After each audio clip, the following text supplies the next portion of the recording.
Welcome everyone. This is our interview Hmm. series by Policy Matrix, where we interview policy experts so that they can give some advice and share their journey about how their whole life journey in the field of policy has been. Today, we've been joined by two such people who've been working extensively in Jharkhand.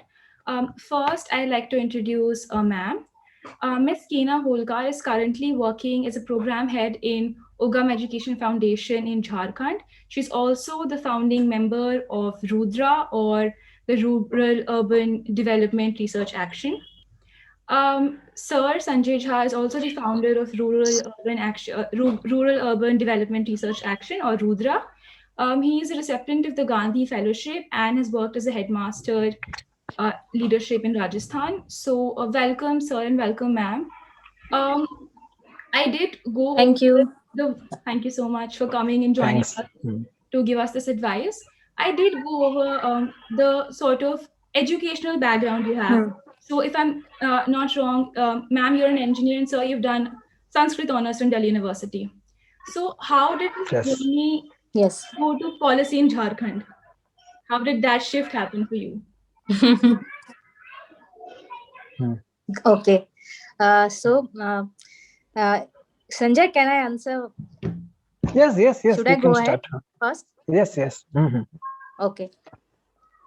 So, before doing engineering, also I wanted to, go into the social work domain, but I was not really sure at that time. The conviction was not that good.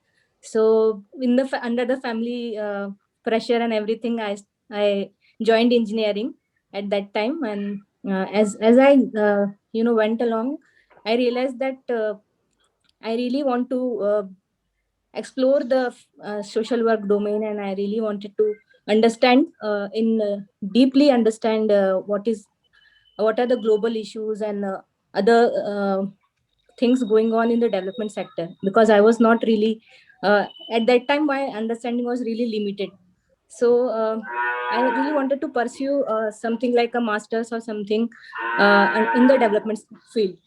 So then I joined the Ajim Premji University, and I did a 2 years master's there in development studies. So that's when I explored a lot of things. Like I lived with tribals for 1.5 months in villages, and then I realized that how difficult their lives is and how they are living there. So that's when my understanding really formed, and I grew really fond of the tribal culture, and I really wanted to explore more of the villages we have in India. So that's when me and Sanjay, we both started our organization, Rural Urban Development Research and Action, and then we started working in Jharkhand, because we really wanted to explore the issues going on in Jharkhand and how we can help people in Jharkhand. So that's when we came to Jharkhand and started exploring. Uh, so that's how it happened. And then maybe Sanjay can add something in this.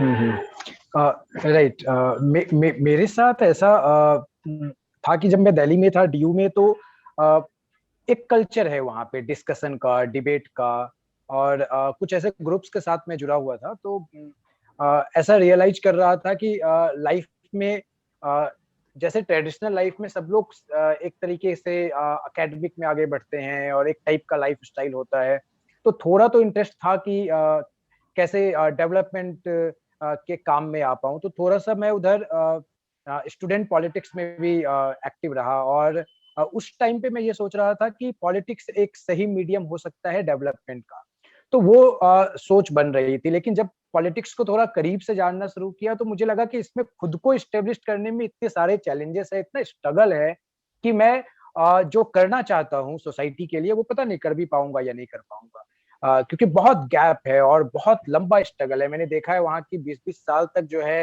Volunteer बन करके लोग काम करते हैं और फिर उनके पास ऐसी पोजीशन या पावर नहीं होती है कि वो कुछ कर पाए अपने बल पे लेकिन उन्हीं दिनों जो अच्छी बात हुई कि मुझे गांधी फेलोशिप का पता चला तो एक नई टाइप की जर्नी स्टार्ट हो गई। और गांधी फेलोशिप में बहुत सारी चीजें ऐसी है जिसको देख करके आप अट्रैक्ट होते हो। उसमें वो मेडिटेशन करवाते हैं, उसमें वो विलेज इमर्शन करवाते हैं, उसमें वो लर्निंग जर्नी करवाते हैं। तो उनका प्रोग्राम इतना सुंदर डिजाइन किया हुआ है कि आपको बहुत सारे एक्सपोजर मिलते हैं। डिफरेंट स्टेट के लोगों के साथ आपको साथ में रहना होता है। वो पूरी रेसिडेंशियल व्यवस्था है। तो मैं राजस्थान उदयपुर चला गया और उदयपुर में हेडमास्टर्स के साथ स्कूल्स में काम करने लग गया। तो मुझे समझ में आया कि डेवलपमेंट का ये एक बहुत ही स्ट्रॉन्ग माध्यम है। हाँ, और मुझ पे ये जचता भी है। ठीक है। तो मैंने उधर दो तीन चीजें और जो मुझे उस समय समझ में आई कि ये थोड़ा एब्स्ट्रैक्ट होता है कि मुझे सोसाइटी के लिए कुछ करना है, लेकिन क्या करना है। हाँ, और थ्योरी ऑफ चेंज आपका क्या होगा। तो इस तरह के बहुत सवाल मन में आते थे। फिर वहां पे हम लोगों ने जब 5 स्कूल के हेडमास्टर के साथ काम करना स्टार्ट किया तो समझ में आया कि ये एक स्कूल को चेंज करने में या स्कूल के ट्रांसफॉर्मेशन के लिए कितना एफर्ट मारना पड़ता है। और तो उन दिनों मुझे लगने लग गया कि थोड़ा सा स्पेसिफिक होने की जरूरत है। हाँ, और थोड़ा सा खुद को पहचानने की जरूरत है कि आप एक्चुअल में किस चीज को, किस प्रोसेस को ज्यादा एंजॉय कर रहे हो। तो मैंने जाना कि हाँ, फील्ड पे मुझे ज्यादा अच्छा लगता है, लोगों के बीच मुझे ज्यादा अच्छा लगता है। लेकिन उस टाइम पे मैं एजुकेशन पे काम नहीं करना चाहता था, क्योंकि उस टाइम पे मुझे ऐसा लगता था कि एजुकेशन तो बहुत बाद में होती है, पहले रोटी कपड़ा मकान फिर एजुकेशन। तो इसलिए मैं छत्तीसगढ़ सृजन ज्वाइन किया, मैं सृजन में चला गया और छत्तीसगढ़ में मैंने वुमेन एम्पावरमेंट पे काम किया। तो ये धीरे धीरे मैं खुद ही सीख रहा था चीजों को, समझ रहा था चीजों को। वहां जाकर के मैंने जब महिलाओं के साथ काम किया और बहुत ही मतलब उस काम को मैंने अपनी लाइफ में सबसे ज्यादा बहुत इंजॉय किया, क्योंकि वहां मैं एक्चुअल में देख रहा था कि ट्राइबल वुमेन किस तरीके से अपना लाइफ जीती है, क्या उनके लाइफ के चैलेंजेस है। एक चैलेंजेस वो है जो हमें दिखाई पड़ते हैं, एक वो है जो बिल्कुल नहीं दिखते हैं। तो ये सब चीजों को बहुत बारीकी से मैंने वहां पर जाना। हमेशा हम सुनते हैं कि पुरुष सत्तात्मक समाज है, तो ये पुरुष सत्तात्मक समाज काम कैसे करता है, साइकोलॉजी के लेवल पे कैसे काम करता है। तो इन चीजों की बहुत अंडरस्टैंडिंग होने लग गई और ये समझ में आने, और दूसरा मुझे ये सबसे खूबसूरत ब्यूटी रही कि मुझे समझ में आने लग गया कि ये रूरल वुमेन का पोटेंशियल क्या है, उनका स्ट्रेंथ क्या है। ठीक है। और उनपे अगर आप इन्वेस्ट करते हो तो आपको कैसे उसका इम्पैक्ट जनरल तरीके से काम करने की अपेक्षा ज्यादा मिलता है।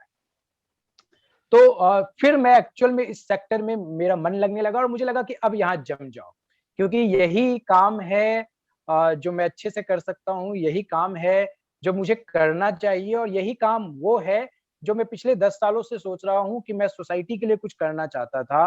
ठीक है, ये जो सोसाइटी में असमानता है, ये जो एक तरीके के हर लाइफ में कुछ ना कुछ स्ट्रगल है, कोई स्ट्रक्चर और सिस्टम प्रॉपर तरीके से नहीं चल रहा है। तो फिर छत्तीसगढ़ की इस 1.5 साल की जर्नी पूरा होते-होते मैं इस माइंडसेट पे या कहो कि मेरी प्रिपरेशन हो गई कि ये काम करना चाहिए मुझे और इसमें मैं बेहतर हूँ। ऐसा रहा है। जैसे कि आपने कहा ऐसे आना हुआ। जैसे कि आपने कहा कि आप हाँ। पहले पॉलिटिकल पार्टीज का पार्ट मतलब यूथ का पार्ट थे, तो मैंने एक्चुअली सर्च किया था, ये मेरा अगला सवाल ही होता कि पॉलिटिक्स करना और डेवलपमेंट सेक्टर में दोनों में ही बहुत लंबा और कठिन रास्ता है दोनों को करना। तो बिल्कुल। डेवलपमेंट सेक्टर में ऐसा क्या था कि आप वहां ठहर गए 10 साल के लिए, क्योंकि पॉलिटिक्स में आपने हाँ, सोचा नहीं कि 10 साल लगेंगे, तो डेवलपमेंट हाँ, सेक्टर ऐसा क्या पुल किया आपको कि आपने कहा कि यही मेरी कॉलिंग है? नहीं, ऐसा है कि पॉलिटिक्स में अगर आप कुछ करना चाहते हो, कुछ विजन है आपके मन में, तो उस विजन पे काम करने से पहले आपको अपने बहुत सारे साल इन्वेस्ट करने होते हैं। हाँ। ठीक है, आपको या तो पार्टी बनानी होगी, आपको या तो कोई फ्रंट बनाना होगा या किसी पार्टी के साथ जुड़ना होगा। फिर उधर आपको जो है पार्टी के आइडियोलॉजी के लिए काम करने होंगे। ठीक है, जो कि पूरी तरह से मैं समझता था कि मतलब जिससे मैं रिलेट नहीं कर पाता था। हाँ, मैं किसी हाँ। आइडियोलॉजी को आगे बढ़ाने से ज्यादा मेरा जोर था कि मैं लोगों के लिए कुछ कर पाऊँ। ठीक है, तो वो मैं वहां नहीं कर पा रहा था। वो मेरे साथ एक बहुत मतलब जो मेरे अंदर का अंतर्द्वंद था वो ये इस तरीके का था। डेवलपमेंट सेक्टर में पहले दिन से ही आप जिनके साथ काम करना चाहते हो उनके बीच जाने का मौका मिल जाता है। तो ये एक बड़ा डिफरेंस है। तो डेवलपमेंट सेक्टर इसलिए मुझे पसंद आया कि ठीक है, मैं सिस्टम को समझ रहा हूँ, डेवलपमेंट के प्रोसेस को समझ रहा हूँ, थ्योरी ऑफ चेंज को समझ रहा हूँ, लेकिन साथ ही साथ मैं एक्सपीरियंस भी कर रहा हूँ। तो डे टू डे लाइफ में मैं जो कर सकता हूँ कम्युनिटी के लिए, लोगों के लिए, वो मैं कर भी पा रहा था। और जब आप लोगों के बीच में काम करते हो तो उधर से बहुत मोटिवेशन मिलता है। ये समझ में आता है कि अच्छा, मैंने आज पूरे दिन अगर 8 घंटे किसी एक ग्रुप के साथ बैठ करके कुछ चीजों पे बात की या उनके साथ मिल करके कुछ काम किया, तो उसका रिजल्ट आपके सामने होता है। तो इसलिए मुझे लगा कि ये जगह वो है जिसमें मुझे ऐसा नहीं है कि मतलब अभी बीज रोपो, फिर वो पौधा बनेगा, फिर वो वृक्ष बनेगा, फिर फल आएंगे, वो पॉलिटिक्स का नाम है। ठीक है, यहाँ क्या है कि आप जाओ, पहले दिन आप जो है बीज डालो और पहले दिन से ही आपको फल मिलना शुरू हो जाएगा। ये डेवलपमेंट सेक्टर है। अब जैसे सर को तो आई यस। थिंक पूरा समय ऐसा लगता है कि वो सही जगह पे थे। Ma'am, for you were there any moments when you felt कि yes this is the right path and I am in the right place? मतलब आपके लिए कुछ ऐसे मोमेंट्स थे जब आपको लगा कि ये ही मेरे लिए है अपने पूरी काम की जर्नी में? हाँ, तो एक्चुअली जब मैंने अपना फर्स्ट जॉब ज्वाइन किया सीजन में, तो एट दैट टाइम मैंने कुछ दूसरा सोचा था कि कुछ बहुत इंटरेस्टिंग और एक्सटेंसिव काम करने को मिलेगा गांव में लोगों के साथ, लेकिन वहां पे थोड़ा डिफरेंट कल्चर था सृजन में। सो उस टाइम पे मुझे लगा कि जो मैं करना चाह रही हूँ वो यहाँ पे करने को नहीं मिल पा रहा है, या शायद उस टाइम पे मैं थोड़ा ज्यादा चेंज देखना भी चाह रही थी और वहां पे मुझे इतना चेंज दिख नहीं रहा था जो भी काम हो रहा था उसके बाद। तो फिर मैंने सोचा कि अभी कुछ और एक्सप्लोर करने की जरूरत है। उस टाइम पे भी संजय से मिलना हुआ और फिर हम लोगों ने काफी डिस्कशन किया और उस मोमेंट में डिसाइड हुआ कि हम लोग कुछ अपना स्टार्ट करते हैं, अपना ऑर्गेनाइजेशन, एंड देन क्योंकि हम उसमें we can start our own organisation and we can work as we like.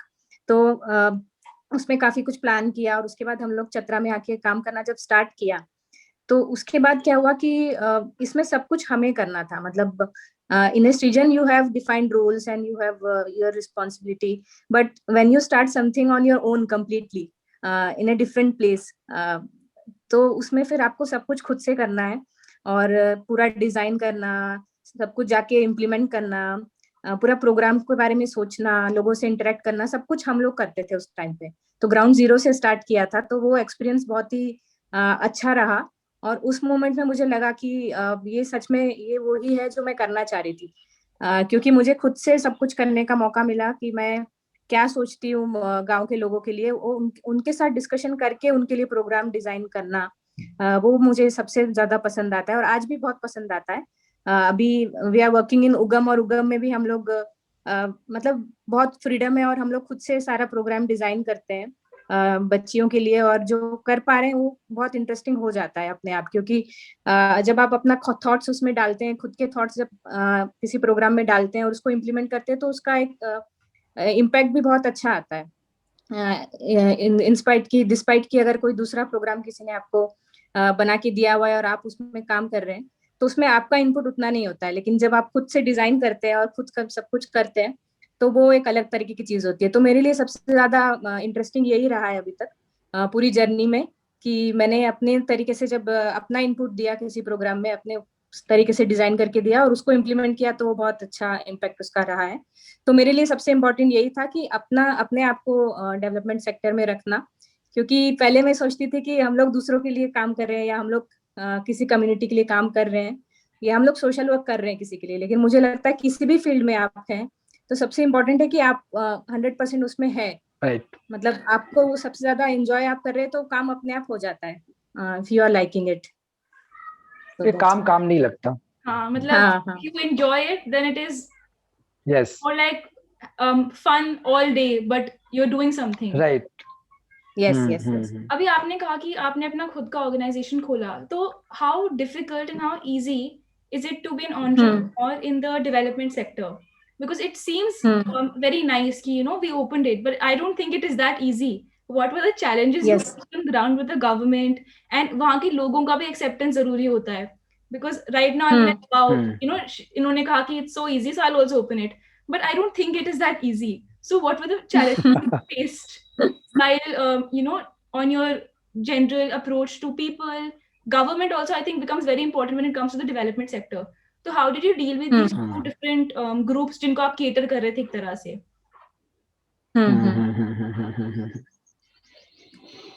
सो मुझे लगता है कि एक तो सबसे बड़ा चैलेंज होता है डेवलपमेंट सेक्टर में, किसी ऑर्गेनाइजेशन में, फंडिंग, जिसको हम कहते हैं कि सस्टेनेबिलिटी बहुत इंपॉर्टेंट है, और फंडिंग जो है वो सबसे बड़ा चैलेंज है। कि आप उसको कंटिन्यूसली आप रेज करते रहेंगे अगर फंडिंग, तो फिर एक तरीके से ऑपरेशंस होते रहते हैं। लेकिन उसके लिए कोई एक डेडिकेटेड इंसान या डेडिकेटेड कोई पर्सन हमेशा रिक्वायर्ड होता है, जो फंडिंग को पूरी तरीके से देखे।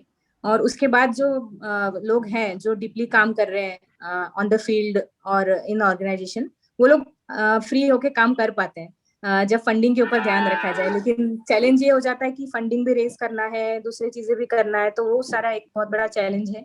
तो फर्स्ट तो ये चैलेंज है। उसके बाद गवर्नमेंट के साथ काम करने का जहाँ तक एक्सपीरियंस रहा है, तो गवर्नमेंट के साथ भी अच्छा काम होता है, बट यही है कि फंडिंग गवर्नमेंट के साथ रेस करना वो बहुत मुश्किल काम है। तो अगर आपके पास अपना खुद का फंडिंग है थ्रू अदर मीडियम्स, तो आप गवर्नमेंट के साथ इजीली काम कर सकते हैं। They will support you and they will do good work with you. So that's a given, but you can't have hmm funding with government because it's like a really tough process to go through that. Hmm but ऐसे हमने government के साथ voluntary basis पे और as a non financial basis बहुत सारा काम किया, तो वो काफी अच्छा काम होता है। और the IAS officers and everyone, they are really good in understanding the ground and everything. So ये मेरा एक्सपीरियंस रहा है, and Sanjay can also add to that because वो गवर्नमेंट के साथ और हम्म डीपर लेवल पे काम कर चुके हैं। सो हम्म। नहीं, बिल्कुल, जैसा केना कह रही है मैं उसको ही आगे बढ़ाता हूँ। तो मुझे मेरा एक्सपीरियंस ऐसा रहा है कि ऑर्गेनाइजेशन स्टार्ट करना वो एक तरीके से ऐसा था कि हमने सोचा और हमें लगा कि खुद से करना है, तो चलो स्टार्ट करते हैं। तो हमने बहुत लंबा प्लान नहीं किया था, बहुत स्ट्रेटेजी नहीं बनाई थी। ठीक है, हम लोगों ने एक रोड मैप बनाया था 2 साल के लिए कि हम पहले 2 साल में क्या कर रहे होंगे। हाँ, और हमारा वो बहुत क्लियर था कि हम बहुत ज्यादा फंडिंग के तरफ नहीं भागेंगे, क्योंकि एक आइडिया तो था कि ये बहुत टफ प्रोसेस होता है। तो और हमारी एक्सपर्टीज थी ग्राउंड पे काम करने की, लोगों के बीच काम करने की, जिसमें हम लोग बहुत माहिर हैं। तो हम लोगों ने जब काम स्टार्ट किया चतरा में, तो हम लोगों को बहुत जल्दी हमने एसएचजी बनाई और बहुत क्विकली एसएचजी बनने लग गई, लोग हमारे साथ जुड़ने लग गए। ठीक है, वो प्रोसेस बहुत अच्छे से हो गया। गवर्नमेंट वाले फ्रंट पे भी मेरा ऐसा मानना है कि पिछले कुछ सालों में तो इस तरीके की चीजें हुई है कि अगर आप डीसी से अप्रोच करते हैं, डिस्ट्रिक्ट कलेक्टर से अप्रोच करते हैं या किसी भी ऑफिसर से अप्रोच करते हैं, तो नए लोगों को, नई ऑर्गेनाइजेशन को पहले वो सुनते भी नहीं थे, एक टाइम था। लेकिन पिछले 5, 6, 8 सालों में ऐसा हुआ है कि अब वो सुनने लगे हैं। ठीक है, अगर आप एक नया आइडिया लेकर के जा रहे हो तो वो आपको टाइम देते हैं, वो आपको सुनते हैं। हाँ, तो ये हम सब लोगों के लिए बहुत अच्छी बात है। ये एक चेंज आया है, खासतौर पे अगर आप आईएएस ऑफिसर्स के पास जाते हो तो उनके उनमें बहुत एक्साइटमेंट होता है कि ये नया आइडिया से क्या अचीव हो सकता है, स्केल चाहे जो भी हो। तो हम लोगों को रिस्पांस अच्छे मिले। हम चतरा के 2 आईएएस ऑफिसर के पास गए, दोनों का रिस्पांस अच्छा मिला, दोनों ने हमें सुना। हमारे साथ एक चीज और भी है कि अगर आप गवर्नमेंट के पास जाते हो और नॉन फाइनेंशियल आइडिया लेकर जाते हो, जिसमें आप उनसे फंड की रिक्वायरमेंट नहीं रखते हो, तो वो आपको बहुत सपोर्ट करते हैं। ठीक है, तो हम लोगों को वो सपोर्ट तो मिला। अ, तो मुझे ऐसा लगता है कि चैलेंज कहाँ आया? चैलेंज आया हम लोगों के सामने, जैसा केना ने कहा कि वो हम लोग फंड कैसे अरेंज करेंगे, क्योंकि स्टार्ट में जब हम लोगों ने किया था तो हमारे पास जो अपनी सेविंग थी, हमारी एक छोटी सी टीम थी, उनकी उनके पास थोड़े-थोड़े पैसे थे, हम लोगों ने कुछ क्राउड फंडिंग किया। ठीक है, तो इस तरीके के पैसों से हम ऑर्गेनाइजेशन को चला रहे थे। लेकिन धीरे-धीरे ऐसा होने लग गया कि हमारे ऊपर बहुत सारे कर्ज होने लग गए। ठीक है, हमारे पास कुछ सोर्स ऑफ इनकम नहीं रह गया था, तो वो डिफिकल्टीज उसके बाद आनी शुरू हुई। और हम लोगों ने शुरू में एक मॉडल रखा था कि हम केवल एक गांव में काम करेंगे जहां पे 200 परिवार होंगे, और हम उनके साथ हेल्थ पे भी काम करेंगे, मतलब उस गांव के सभी इंस्टीट्यूशन के ऊपर काम करेंगे। ठीक है, और उधर हम लाइवलीहुड पे भी काम कर रहे थे, एग्रीकल्चर पे भी काम कर रहे थे, एजुकेशन पे भी काम कर रहे थे। हम चाह रहे थे कि एक मॉडल विलेज तैयार करें। और 2 साल में लेकिन हमें ये समझ में आया कि ये बहुत मुश्किल होता है। अगर आप इस तरीके से ओपन एंडेड होते हैं, खुला छोड़ देते हैं, आपको स्पेसिफिक होना होगा। आपको ये तय करना पड़ेगा कि आपकी एक्सपर्टीज इन एक चीज पर है और आप इसी एक चीज पर काम करना चाहते हैं। और ये रियलाइज हुआ रुद्रा करते करते। फिर आगे चल करके हम लोगों ने फिर उसको शेप दिया, हम लोगों ने फॉरेस्ट वगैरह पे काम करना स्टार्ट किया, तो वो एक टाइप से फिर रुद्रा के काम को हम लोगों ने एक जगह पार्क किया। लेकिन आती है, चैलेंजेस तो आती है, और वो मेनली अगर आप फंड वाला सॉल्व कर लेते हो तो आप इजीली काम कर पाओगे ग्राउंड पे। तो जैसे आपने कहा कि आप लोग ग्राउंड पर माहिर हैं, this was my next question कि hmm how are rural people accepting people coming from outside and telling them how to live, because in a way you're telling them, you know, hmm education is important, food is important. So are they receptive to your program, or are they not very supportive of what you're doing, or it takes them time to accept you and then you become a part of the community? So how is that? How is working on ground with people and becoming mahir in that, like you said? हम्म हम्म हम्म नहीं, एक चीज जो मुझे ऐसा लगता है कि जब शहर से गांव कोई जाते हैं तो एक तरीके का है ना कि गांव नीचे है, शहर ऊपर है, एक तरह की हायरार्की टाइप की चलती है। ये शहर के लोगों के दिमाग में भी चलती है और गांव के लोगों के भी दिमाग में चलती है। तो जब हम लोगों ने क्या किया वो मैं बताता हूँ, तो उससे शायद आंसर हो पाए। जब हम लोग गांव गए तो हमने उनको ये बताने की कोशिश नहीं की कि हमें बहुत पता है, हमने डेवलपमेंट पढ़ा है, हमने डेवलपमेंट पे काम किया है अलग अलग स्टेट में, अब हम आपके यहाँ आए हैं आपका डेवलपमेंट करने के लिए। ठीक है, हमने ऐसा कुछ भी नहीं किया। हम उनके साथ जा करके पहले उनके घर पे रहे। हमने उनको कहा कि हम लोग आपको देखने, सीखने, समझने आए हैं, आपके लाइफ स्टाइल को जानने आए हैं, हम आपके साथ रहना चाहते हैं कुछ दिन।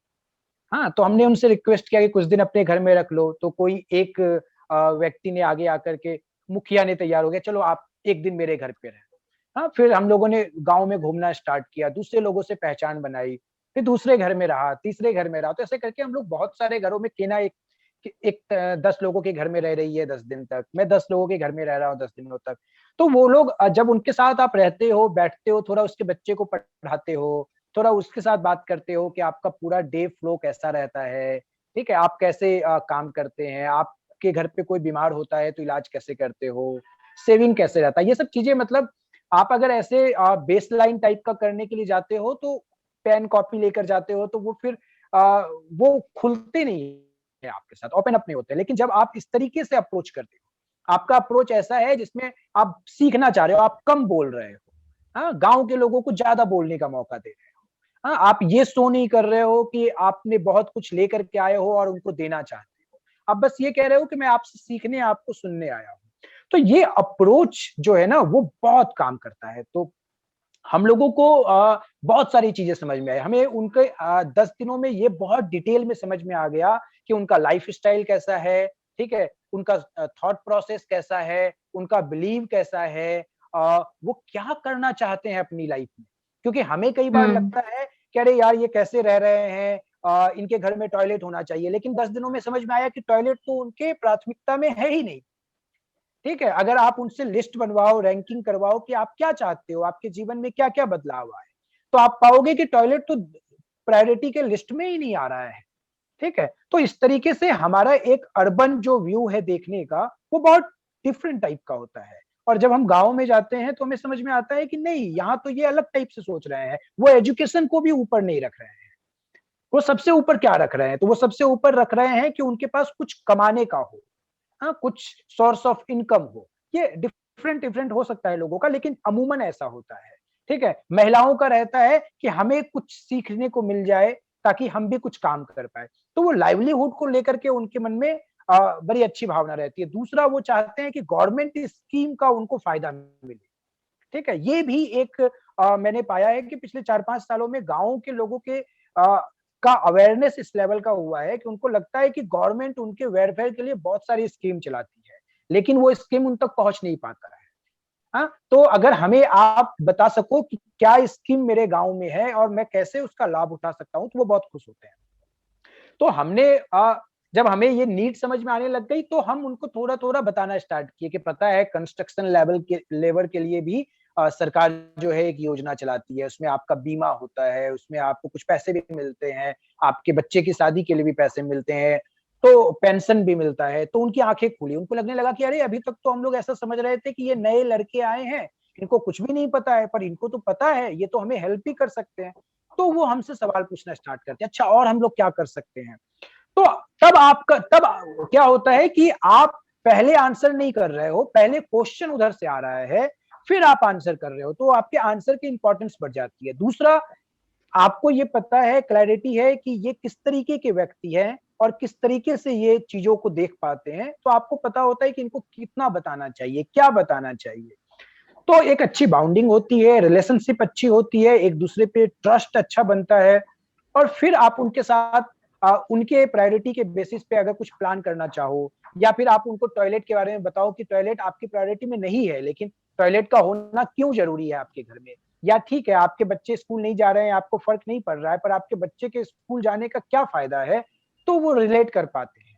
ठीक है, तब उनका मतलब ईगो कहो या फिर कहो कि एक Thought तरह की process. मेंटेलिटी होती है ना, थॉट प्रोसेस। मतलब मैंने तो गांव में सबसे ज्यादा ये महसूस किया है कि लोगों के दिमाग में बहुत सारी चीजें इतनी गहरी बैठी हुई रहती है ना, मतलब वो धारणा जिसको कहते हैं, हाँ, मानसिकता, वो ऐसी स्ट्रांग होती है कि अगर वो नहीं अगर वो कह रहे हैं कि नहीं नहीं ऐसा कुछ नहीं होता है, तो आप लाख कोशिश कर लो, कितना भी आप ज्ञान दे दो, वो आपसे कन्विंस नहीं होंगे। वो ऊपर ऊपर कह देंगे ठीक है आप सही बोल रहे हो, लेकिन वो अंदर से नहीं होंगे। और जब तक वो अंदर से आपसे कन्विंस नहीं होते हैं, आपके साथ एसोसिएट नहीं करते हैं, तब तक आप और उनके बीच में एक गैप रहेगा और आप उनके साथ कुछ भी प्रोडक्टिव नहीं कर पाओगे।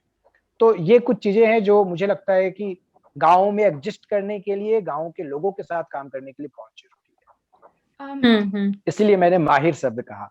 हाँ, मैं वही कि कैसे मतलब how do you connect to those people, because connecting with people is more important than Right. first giving Yes, your yes. information to them. So हाँ. ma'am, I actually read somewhere, like I did a lot of research, so I read that there's a lot of, you wanted to work in intersection, so intersection of environment and intersection of women. So when you actually went on ground, what kind of projects did you carry out, and matlab, what was the procedure? Because I also read that you had those government cafes that you got out of a lot of other much more well-funded organizations, so to say. So how did you run these programs, and what kind of programs were your first approach? That when you start, like what kind of policy solutions did you come up with to, for example, provide these women with livelihood? So what kind of programs did you run? So this will be more informative in terms of how we as youth can go ahead and take up programs in different villages. Yes. So when we went to the village, at that time we did a short baseline survey with the families there, and we tried to do a small lead assessment, what is happening on the ground. And जैसे संजय ने कहा कि सबके साथ बातचीत करना, उनके साथ रहना, और एक रिलेशनशिप बिल्ड करके we got to know कि इनका नीड क्या है and what they really want. और जैसे कि शुरू में हम लोग के पास भी फंडिंग का थोड़ा इशू था, थोड़ा कम फंडिंग था, तो उस टाइम पे हम क्या कर सकते हैं to get the solutions out of that situation. तो उस टाइम पे हमने नोटिस किया कि गांव में जो 3 आंगनवाड़ी थी गांव में, और आंगनवाड़ी में उस टाइम पे सिचुएशन बहुत ही मतलब इट वाज रियली पुअर, क्योंकि वहाँ पे जो आंगनवाड़ी सेविकाएं थी वो लोग भी बहुत आते नहीं थे, टाइम से कभी नहीं आते थे, और वहाँ का जो सिस्टम था उसमें बच्चों को सिर्फ मतलब एक टाइम का जो खाना होता है वो दिया जाता था। उसके अलावा वहाँ पे उनके लिए जो गवर्नमेंट की तरफ से बहुत सारी एक्टिविटीज होती है फॉर अर्ली चाइल्डहुड डेवलपमेंट, वो कुछ भी नहीं होता था वहाँ पे, और इस टाइप की चीजें थी। और वहाँ की जो लेडीज थी, जो महिलाएं थी गाँव की, they were really not aware about all of this, कि ये होता है उनके बच्चों के लिए, उनको कुछ नहीं पता था इस बारे में। तो at that time we thought कि अब क्या कर सकते हैं यहाँ पे। तो उस टाइम पे हम लोगों ने वहाँ की जितनी जो छोटे बच्चे वहाँ पे आते थे, उनकी जो माँ थी, तो उनका एक ग्रुप हमने वहाँ पे बनाया जिसका नाम था मातृमंडल। उसको हमने नाम दिया था क्योंकि इसमें ऐसा कोई फंडिंग तो लगता नहीं है, तो ये हम लोगों ने अपने लेवल पे किया था कि वहाँ पे कम्युनिटी को इनवाइट करके वो सारी मदर्स को, उनको थोड़ा अवेयर किया इस बारे में कि आपके बच्चों के लिए इतना कुछ हो रहा है, गवर्नमेंट की स्कीम्स है, लेकिन वो पहुंच नहीं रहा है, तो इसके लिए आप क्या करना चाहते हो, आप क्यों नहीं कुछ कर रहे हो अपने बच्चों के लिए। तो इस तरीके की चीजें उनके साथ डिस्कस हुई, और महिलाओं ने भी बहुत बढ़ चढ़ के हिस्सा लिया।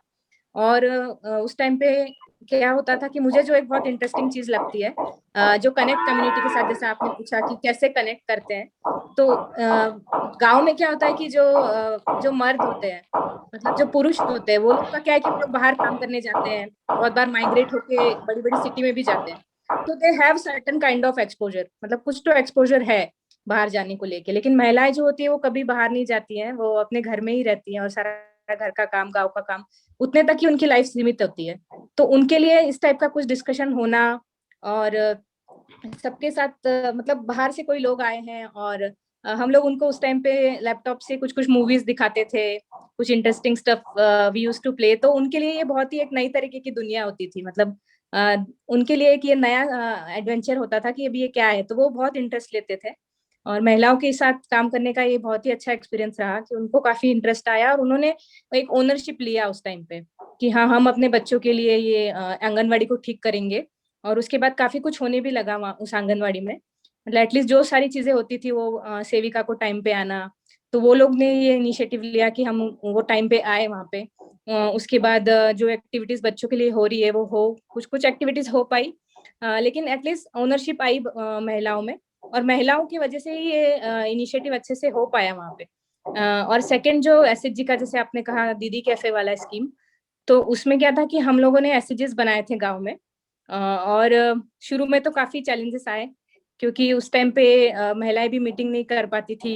वो लोग दूसरी चीजों को प्रायोरिटी ज्यादा दे रही थी कि घर का काम और ये सारी चीजें होती है। लेकिन जब धीरे धीरे हम लोगों ने उनको इस तरीके की चीजें दिखाई कि मूवीज दिखाना या और सिचुएशन इस टाइप की दिखाना कि दूसरे जगह में कैसे महिलाओं ने ऐसे जिसके थ्रू अपनी लाइफ चेंज की है और किस तरीके से उन्होंने लाइवलीहुड को अपनाया और उनकी लाइफ आज किस तरीके की है, तो वो सारी मूवीज जब वो महिलाएं देखती थी तो उनको बहुत इंटरेस्ट आता था और वो मतलब रियली कुछ करना चाह रही थी। तो उस तरीके से उनके साथ धीरे धीरे मोमेंटम बनता गया, रिलेशनशिप बनता गया, और फिर वो लोग उन्होंने अपने एसएचजी को आगे बढ़ाया और कंटिन्यू रखा। मतलब हम लोग हर मीटिंग में नहीं जाते थे, लेकिन उन्होंने कंटिन्यू रखा उस चीज को। जब एक बार वो फीलिंग उनके अंदर आ गया कि नहीं हम कुछ करना चाहते हैं, तो फिर उन्होंने उसको कंटिन्यू रखा। और उसके बाद ये गवर्नमेंट का स्कीम था, दीदी कैफे स्कीम, जिसमें कि कलेक्टर का जो कैंपस होता है डिस्ट्रिक्ट में, उसमें कुछ महिलाओं को गवर्नमेंट की तरफ से सब्सिडी पे लोन दिया गया और उन्हें वहां पे अपना एक कैफे स्टार्ट किया। तो ये इसमें एसएचजीज, जो हमारा एसएचजीज था वो बहुत एक्टिव था उस टाइम पे, तो उसी को देखते हुए गवर्नमेंट की तरफ से उसको सिलेक्ट किया गया। और फिर वो महिलाएं अभी भी वहां पर चला रही है चतरा में। तो वो बहुत, मतलब वो हमसे ज्यादा उनका अचीवमेंट मुझे लगता है कि उन्होंने उसको कंटिन्यू रखा है और इतना अचीवमेंट उन्होंने किया। तो ये एक महिलाओं के साथ काम करने का बहुत इंटरेस्टिंग एक्सपीरियंस रहा। So I think what I can understand is that um, people's lack of awareness didn't allow them to move ahead. But because of your foundation, when they became aware of the kind of availability of government help as well as private not profit for trying to help them, they were okay with taking a lead. They took a lead and they didn't leave after a point. So Yes, what yes. is your plan of action now? Like, what are the next few steps you will take, and what kind of advice would you give to somebody who's wanting to enter the policy sector, the youth who's today thinking about the policy sector? What kind of skill set should they develop? What kind of experiences should they try and take before they fully enter this domain? Because as easy as you may make it sound, it is not. And it requires a lot of commitment and sincerity, is what I feel. I mean, it's a very slow process of change. Yes, yes. Sanjay? Okay, हम नहीं तो आप मुझे ऐसा लगता है कि जैसा केना कह रही है, ये एक ऐसा है ना कि इंडिविजुअल या ग्रुप किसी के साथ भी जब आप काम करते हो तो एक बहुत ही इंपॉर्टेंट चीज होती है कि क्या आप उनके थिंकिंग प्रोसेस को डेवलप कर पा रहे हो।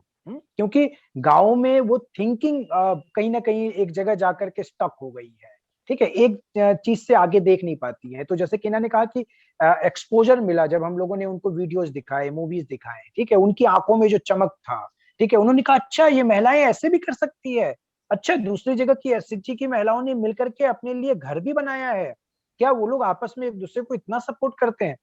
तो इस तरीके की चीजें जब उनको समझ में आती है, वो देखती हैं, और जब उनसे आप सवाल पूछते हो कि ये आप भी तो कर सकते हो, क्यों नहीं कर पाते, क्या आपके पास टाइम नहीं है, या फिर आपको कोई रोक रहा है, तो इस तरीके की जब आप उनके साथ एक डायलॉग शुरू करते हो, हाँ, जिसमें रिफ्लेक्शन होता है, जिसमें आप उनको सोचने के लिए कहते हो, हर चीज के ऊपर सवाल पूछने के लिए कहते हो, खुद से सवाल करने के लिए कहते हो, तो क्या होता है कि वो ऑनरशिप उनमें आती है।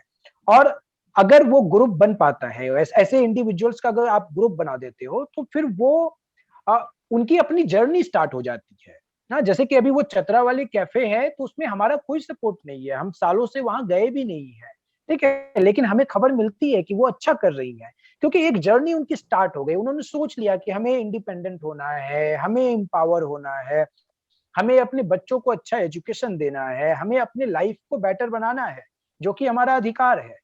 तो ये चीजें जब एक बार समझ में आ जाती है किसी भी ऑडियंस के लिए, किसी भी बेनिफिशियरी के लिए, तो उसकी खुद की जर्नी स्टार्ट हो जाती है। तो हम जैसे लोग जो डेवलपमेंट सेक्टर में थोड़ा बहुत काम कर रहे हैं, हमारे लिए ये महत्वपूर्ण है कि क्या हम किसी के इस सेल्फ की जर्नी को शुरू करने में हेल्प कर सकते हैं या नहीं कर सकते हैं। तो हमारा पार्ट वही शुरू का होता है ना? नहीं तो अगर हम अपने ऊपर डिपेंडेंट बना लेंगे, बहुत सारी ऑर्गेनाइजेशन इस तरीके से काम करती है। हम लोगों ने कई सारी संस्थाओं को इसलिए भी एक समय के बाद वहां से खुद को अलग किया, क्योंकि ऐसा था कि आप कम्युनिटी को, आप इंडिविजुअल को खुद पे निर्भर कर लेते हो, ठीक है। तो आप जब तक वहां पर हो तब तक तो उनका सब अच्छा अच्छा चल रहा होता है, फिर जब आप नहीं होते हो तो वो सस्टेनेबल मॉडल नहीं है, ठीक है। तो अभी जैसे कि हम लोगों ने वापस से हम लोग अभी एडोलेसेंट गर्ल्स पे काम कर रहे हैं, तो फिर वही सोच इधर भी लेकर के आए हैं। हाँ, तो मेरा ये मानना है कि किसी भी व्यक्ति के लिए जो काम करना चाहते हैं गाँव में, गाँव के लोगों के साथ में, किसी भी लेवल पे, चाहे वो पॉलिसी के लेवल पे हो, चाहे वो एग्जीक्यूशन के लेवल पे हो, ये बहुत जरूरी है कि वो सस्टेनेबिलिटी को ध्यान में रखे और ऑनरशिप के इम्पोर्टेंस को समझे। यस। वो लोग कैसे एंटर करें इस फील्ड में, मतलब क्योंकि गांव में भी अगर मैं अकेली जाऊंगी तो it will not make such an impact. तो what pathway somebody follow to actually be exposed to the reality and then maybe decide how they want to go ahead with it. So नहीं तो yes, हाँ, क्या ना नहीं, go ahead. नहीं, मैं ये सोच रहा था सुहाना कि यहाँ इम्पोर्टेंट क्या है कि एक तो आप एंटर क्यों कर रहे हो, ये क्लैरिटी बहुत होनी जरूरी है, ठीक है। हाँ, मैं जा क्यों रहा हूँ, हाँ, मैं सीखने जा रहा हूँ, मैं सिखाने जा रहा हूँ, मैं क्या करने जा रहा हूँ, ये क्लैरिटी होनी चाहिए। दूसरा कि हम लोगों ने जो आइडेंटिफाई किया हुआ है वो ये है कि सबसे अच्छा होता है कि आप उधर के मुखिया, ठीक है, या वार्ड मेंबर जैसे लोगों के माध्यम से गांव के अंदर एंटर कर। हाँ, क्योंकि आप गांव में किधर से भी आते हो, गांव में कुछ करते हो, तो इनके पास वो न्यूज जाती है, ठीक है, और ये फिर जो है आपसे बात करने की कोशिश करते हैं। तो बेहतर है कि आप इनसे पहले बात करके फिर उस गांव के अंदर जाओ। तो क्या है कि गांव के लीडरशिप को पता है कि ऐसे कुछ लोग आए हुए हैं गांव के अंदर, ठीक है, वो अलग अलग लोगों से मिलने वाले हैं, वो क्या करने आए हैं, ये सब क्लैरिटी है, ठीक है। तो आपको कभी अगर कोई प्रॉब्लम भी होती है तो आपके पास एक सपोर्ट सिस्टम होता है, आप उनको फोन कर सकते हो, ठीक है, क्योंकि आपने उसको एक्नॉलेज किया हुआ है, आपने उसको एक टाइप से शेयर किया हुआ है कि आप क्यों आए हो। दूसरा जो हम लोगों ने शेयर किया, ये एक तरीका है, हाँ, कि आप गांव में रह करके गांव को समझो, ठीक है। दूसरा तरीका मुझे ये लगता है कि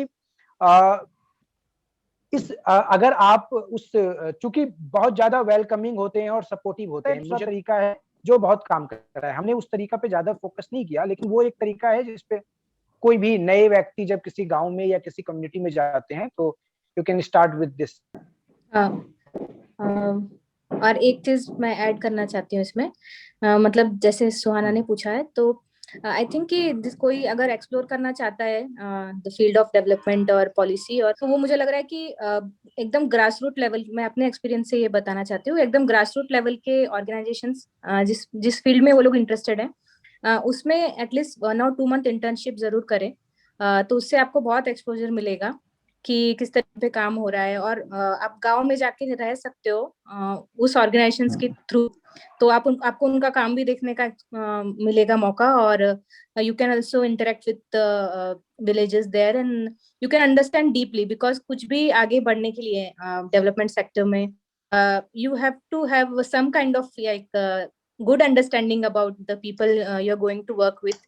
तो किसी भी प्रोग्राम को डिजाइन करने के लिए आपको सबसे पहले एक अंडरस्टैंडिंग होनी चाहिए कि आप जिनके लिए प्रोग्राम डिजाइन कर रहे हो वो किस तरीके से सोचते हैं, what kind of activities or what kind of discussions they will like and तो इस टाइप की एक्टिविटीज के लिए मुझे लगता है इंटर्नशिप बहुत अच्छा रहेगा। कोई भी नया इंसान अगर इस सेक्टर में आना चाहता है तो वो इंटर्नशिप जरूर करे ऐसे ग्रास रूट ऑर्गेनाइजेशंस के साथ, क्योंकि मैंने भी किया हुआ था। आदिवासी मुक्ति संगठन एक बहुत ही अच्छा एक्टिविस्ट ऑर्गेनाइजेशन है जो मध्य प्रदेश में बहुत ग्रास रूट लेवल पे वो लोग काम करते हैं। तो इस तरीके के ऑर्गेनाइजेशन आप शॉर्टलिस्ट करें, उनके साथ काम करने का ट्राई कीजिए, तो बहुत अच्छा एक्सपोजर मिलेगा।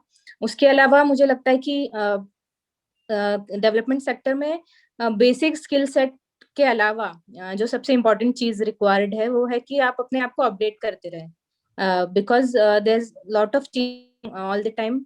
ये इस टाइप का सेक्टर नहीं है कि कोई टारगेट बेस्ड आपका रिजल्ट होगा, या इस टाइप से आपको सेल्स में जैसे होता है कि ये टारगेट दिया गया, ये पूरा करना है। वैसे नहीं है, यहाँ पे you are dealing with people every day. तो आपको कैसे आप लोगों के साथ इंटरेक्ट कर सकते हैं, वो बहुत सारा सॉल्यूशन ओरिएंटेड आपको होना पड़ेगा, आपको अपडेट करते रहें। जैसे कि फॉर एग्जांपल अभी लॉकडाउन में बहुत सिचुएशन अलग टाइप का हो गया था, तो हम लोग स्कूल में काम करते हैं, तो जब लॉकडाउन हुआ तो स्कूल सारे क्लोज हो गए। तो उस टाइम पे अब now how how you are going to reach the students, ये बहुत बड़ा चैलेंज था। तो इस टाइम पे हमने डिफरेंट तरीके से सोचना स्टार्ट किया कि अब क्या सॉल्यूशन हो सकता है। तो उस टाइम पे फिर बहुत सारे आइडियाज आए कि टीचर्स के साथ ट्रेनिंग करके उन्होंने वीडियोस बनाए, वो बच्चों तक पहुंचाए। फिर एक फोन कॉल सिस्टम स्टार्ट किया जिससे बच्चों तक उन्होंने फोन किया और बच्चों से डेली वो लोग बात करते थे एटलीस्ट, क्योंकि बच्चों के पास स्मार्टफोन नहीं है पास, तो एटलीस्ट वो छोटे फोन से बात करना और इस तरीके की चीजें। मतलब मुझे लगता है ये अपडेट बहुत जरूरी है कि आप अपने आप को अपडेट करते रहे, अपने स्किल सेट को भी अपडेट करते रहे कि आप क्या क्या नया चीज अडॉप्ट कर सकते हैं बेस्ड ऑन एनी सिचुएशन। तो ये एक इम्पॉर्टेंट चीज है डेवलपमेंट सेक्टर के लिए, जो मैं किसी भी कोई भी नया इंसान जो आना चाहता है तो वो इस तरीके से सोच के आ सकते हैं। तो हाँ, यही है। Something I found very interesting was that Sir said that making contact with the village leadership is very important. So, hmm ma'am, what do you think? Do you think they play such an important role that without them, it is difficult, without their support, it is difficult to carry out your programs? Is that hierarchy still there, that Sarpanch a, is the top tier and other people will only listen to them? So if you convince a Sarpanch, your job is half done.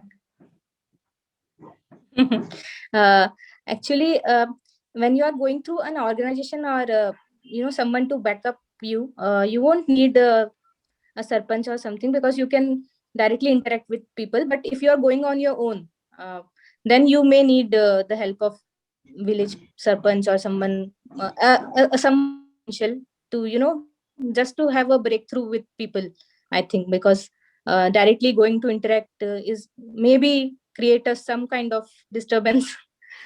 So when you are going through an organization, it will not have any problem. So so that's.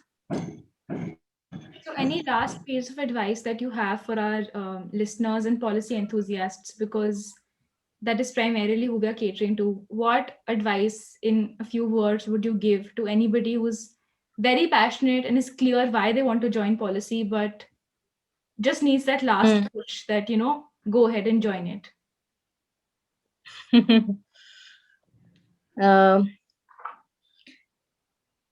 I don't think if they are really so keen in joining policy, they will need any push, because they can really go ahead and first of all, anyone who is really interested in the policy sector should decide at least some domain or area which they really want to explore, because there is a lot of things going on, a lot of fields going on. So you can decide first of all that what you want to do, whether you want to go in education, on in rural development, or in livelihood, or some other agriculture sector. So you first of all decide that, and then you can explore organizations working at the grassroots level in that field, and you can have a contact with them and have spend some days there with the people and everything, and then you can actually decide in which place, which sector you would want to go ahead. Because as I said earlier, that it's really important to have completely have your own self in the work that you are doing. Then the work will already eventually happen. Like when you are enjoying your work, then the work will eventually happen. So first you have to decide, and then you can go ahead. There's no any challenges will be there, but you will enjoy that challenge, and you will tackle that challenge because you are enjoying your work. So go ahead with that. So that's why really that's my small advice. And so, any last words from you? नहीं, पहली बात तो मुझे ऐसा लगता है कि बहुत जरूरत है कि अच्छे लोग इस सेक्टर में आए, क्योंकि बहुत काम है। मतलब आप जितना ज्यादा फील्ड पे टाइम स्पेंड करते हो, आपको ये समझ में आता है कि बहुत सारा काम बचा है और बहुत सारा काम इंतजार कर रहा है कि अच्छे लोग आए और करें। तो ऐसे लोगों को तो स्वागत है, वो आए इस सेक्टर में। दूसरा, शुरुआती दिनों में तो लर्निंग एटीट्यूड रखे, क्योंकि हम ऐसा नहीं है कि गाँव से हम गाँव को सिर्फ हम दे सकते हैं, हम गाँव से बहुत कुछ ले भी सकते हैं। हाँ, बहुत सारी अच्छी चीजें हैं उनके पास, उनके ट्रेडिशन में, उनके लाइफ स्टाइल में, जो हम अडॉप्ट भी कर सकते हैं, जो रिवर्स भी हो सकता है, जिसको वापस हम लेकर के अपने लाइफ स्टाइल में आ सकते हैं। तो पूरे ओपन रहे जब वो आए तो। और जैसा केना ने कहा, ग्रास रूट एक्सपीरियंस बहुत जरूरी है। हाँ, ग्रास रूट एक्सपीरियंस अगर आप एक बार कर लेते हो, हाँ, तो आपके लिए बहुत, मतलब कि आगे आप जिस भी लेवल पे जो भी काम करोगे, आपको वो बहुत हेल्प करने वाला है। एक आखिरी चीज कि जब आप इस सेक्टर में आते हो, काम करना स्टार्ट करते हो, तो एक अलग टाइप की तो लाइफ शुरू हो जाती है। था डीयू में या उससे पहले, तो मैंने इस तरीके से अज्यूम नहीं किया था खुद को, क्योंकि आप में बहुत कुछ बदल जाता है। हाँ, आप वही इंसान नहीं रह जाते हो। चीजों को देखना, चीजों को अपना समय जो है आप अलग-अलग टाइप से डिस्ट्रीब्यूट करते हो। तो मेरा ये कहना है कि मेंटली पूरी तरह से तैयार होकर के ही इस सेक्टर में आना चाहिए, ठीक है? नहीं तो आपको बहुत टाइम ऐसा आएगा जब बहुत टाइम ऐसा आएगा जब आपको लगेगा कि यार ये मैं क्या कर रहा हूँ, क्यों कर रहा हूँ? तो खुद को तैयार कीजिए। अगर आपको वाक़ई लगता है कि नेशन बिल्डिंग में आप कुछ कंट्रीब्यूट करना चाहते हैं, कुछ वैल्यू ऐड करना चाहते हैं, तो ही आपका आना जो है मीनिंगफुल होगा, आपके लिए भी, आपके जॉय के लिए भी, और सोसाइटी और देश के लिए भी। Thank you.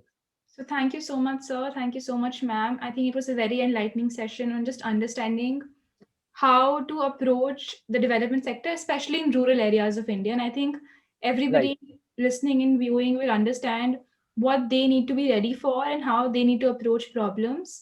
So on that note, thank you so much for joining Policy Matrix interview series. We hope to connect with you again and contribute as young policymakers. Thanks a lot. Thank you, Thank you. Swana. It was really nice Thank you, interacting Suhana. with you.